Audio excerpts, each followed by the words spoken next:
budget khara sari thokpada kari thoidana to sari maram cha sinani makhong makhuse nakan nama phijai jinga leisi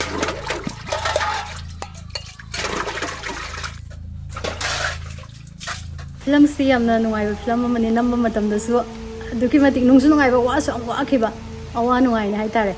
aduga aingonda pibiriba character si su ai gi wena ai sa challenging oi ba film character makhak oi gi kai hai du no ai sa da hai da haibam khang da ba hai tare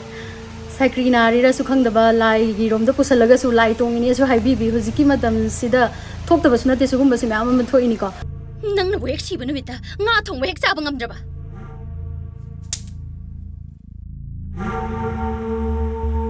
aduga sigi character si namna hona ba matam da engonda amna awabadi ke haine aduki mati ai hojik tambada haibada thoroi awabadi am thengna gi ai tare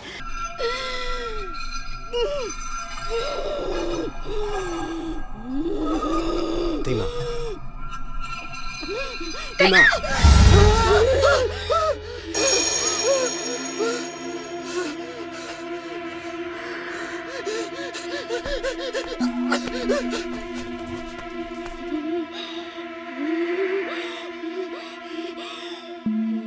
aduga ai sa se character si da lupsan man gi dana amumo ai je amumo ai sa je balani haiba kau thok pagi matang ba yaur ki ba shooting manung shooting loira baw da ai je ai gi character lei hau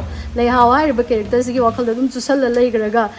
kok se amu khanjal ro kai ai ne ai sa je smaina si gi character si dum mangaga haiba di Sakhi na ba gi kai no ma da sum lei gi taraga di ai bala se Smile sum si ki film sa kitari ka main tong ni hai bagi awa ba kai no ma su phau gi da su na te ba ko yum da gi thoki ba da ai khoi kon thong da kari mata thengnaram da bra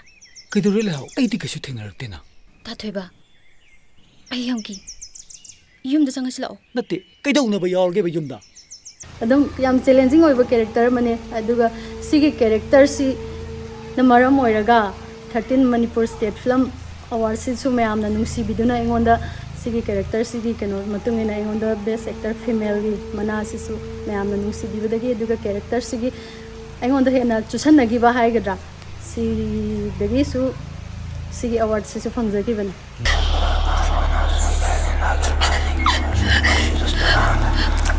sahi mari changna film jin nam no hona ba matam da kai matik thengna awa ba di hai dana kana ka film ja punmi na kiban nam na ba film ji ma oina ba puthok na ba na ba da punmi na gi ba khoi masen ka tana gang ni ba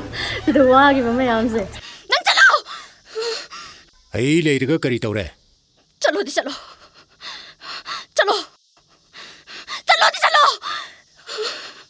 film je du ke matik maru oi ba film ma oi hai ba gi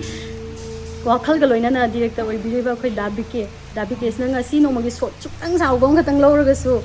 ma gi wakhal da lei ri ba script no ta li ba demand da phang da ba de hai ba gi film khunam ma da sunam gi banina